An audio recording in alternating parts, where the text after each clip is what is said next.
சமீப காலமாக தமிழகத்தில் சிறுவர்கள் 18 வயதுக்கு உட்பட்ட சிறுவர்கள் ஒரு தவறு செய்யும்போது அதை வீடியோவாக எடுத்து ரீல்ஸாக வெளியிடுறாங்க. அந்த சிறுவர்கள் இந்த மாதிரி போகிறதுக்கான காரணம் எப்படி சார்? செல்ஃபோன் உபயோகப்படுத்துறது தவறாக ரொம்ப இதெல்லாம் நான் எப்படி கருத்து சொல்ல முடியும்? சட்டம் ஒழுங்கு கையாளாமல் இருக்கா அப்படிங்கிற ஒரு சந்தேகம். 2 தினங்களுக்கு முன்னாடி திருத்தணியில் கையாளாமல் இருக்கா அப்படிங்கிற ஒரு சந்தேகம். எப்படி கையாளணும்னு நினைக்கிறீங்க?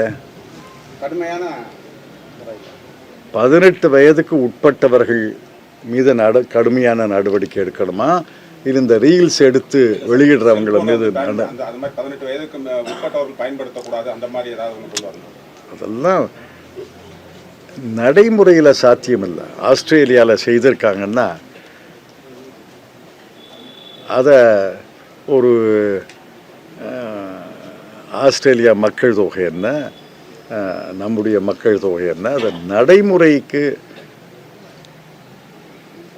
ஒவ்விய சட்டங்களைத்தான் கொண்டு வர முடியும். சட்டத்தை போட்டாலே அந்த சட்டத்தின்படி 140 கோடி பேரும் நடந்துக்கிறாங்கன்னு சொல்ல முடியுமா? அதனால் அது அரசு முடிவெடுக்கட்டும். சட்டம் வந்த பிறகு கருத்து சொல்லுவோம்.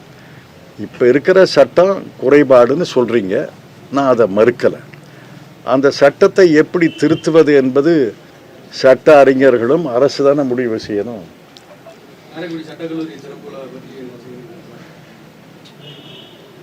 சிறப்பு விழா தேர்தலுக்கு முன்னாடி நடக்கும், அதில் ஒன்றும் சந்தேகம் கிடையாது.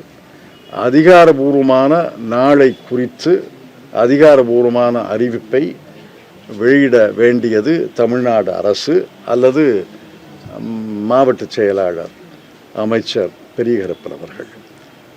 நான் அதை சொல்ல இயலாது. ஆனால் கண்டிப்பாக வேளாண் கல்லூரியும் சட்டக்கல்லூரியும் விரைவில் திறக்கப்படும்.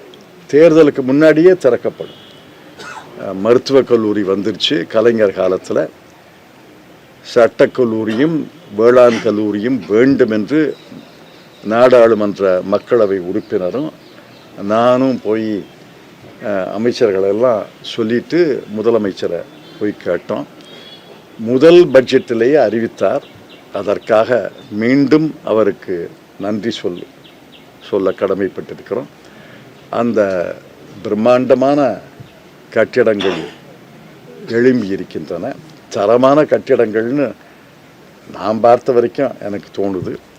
நான் மாதம் 1 முறை, மாதம் 2 முறை கூட அந்த கட்டிட வேலை நடக்கும்போது போய் பார்த்துருக்கேன். அந்த 2 கட்டிடங்கள் மற்ற நிகழ்ச்சிகள் எல்லாம் ஜனவரியிலேயே நடக்கலாம். ஆனால் அதிகாரபூர்வமான அறிவிப்பை தமிழ்நாடு அரசு வெளியிடும் என்று நான் எதிர்பார்க்கிறேன். விமான நிலையம் அல்ல, விமான பயிற்சி நிலையம், ட்ரோன் பயிற்சி நிலையம். இதுதான் பிள்ளையார் சுழி போடுறாங்கன்னு வச்சுக்கோங்க. இது ஆரம்பிக்கட்டும். அப்புறம் காலப்போக்கில் போக்குவரத்தை பொறுத்து விமான நிலையம், இப்போ தஞ்சாவூரில் விமான நிலையம் ஆரம்பித்தாங்க, சேலத்தில் விமான நிலையம் ஆரம்பித்தாங்க. விமான போக்குவரத்து நடைபெறலையே. அதனால் அது வேண்டாம்னு சொல்லலை, வேண்டும்னு தான் எங்கள் கருத்து. ஆனால் போக்குவரத்தை பொறுத்து பிறகு பார்க்கலாம். ஆனால் இப்போ பிள்ளையார் சுழி போட்டிருக்காங்கிறதை நான் வரவேற்கிறேன். அது நரேந்திர மோடி அவர்களுக்கும் மறைந்த திருமதி சுஷ்மா ஸ்வராஜ் அவர்களையும் கேட்க வேண்டிய கேள்வி.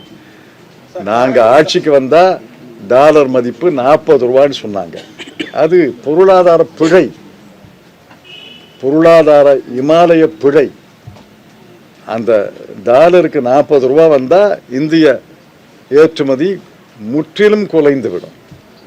அதனால் இது ரிசர்வ் வங்கி இருக்குது, ரிசர்வ் வங்கிக்கு ஒரு ஆளுநர் இருக்கிறாரு, அவருக்கு ஒரு குழு இருக்குது. அவர்கள் தான் இதை சரிசமப்படுத்தணும். நமக்கு ஏற்றுமதி இறக்குமதியில் டெஃபிசிட், ஏற்றுமதி குறைஞ்சு ஏற்றுமதி கூடி ஏற்றுமதி குறைஞ்சி இறக்குமதி குறைஞ்சா ஒரு பற்றாக்குறை இருக்கும். ஒன்றாவது பணவீக்கம்.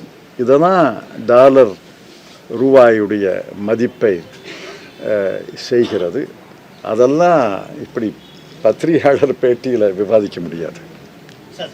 தலைவர் புதிய முதலமைச்சரான கனவோட வந்தார். ஆனால் எதிர்க்கட்சி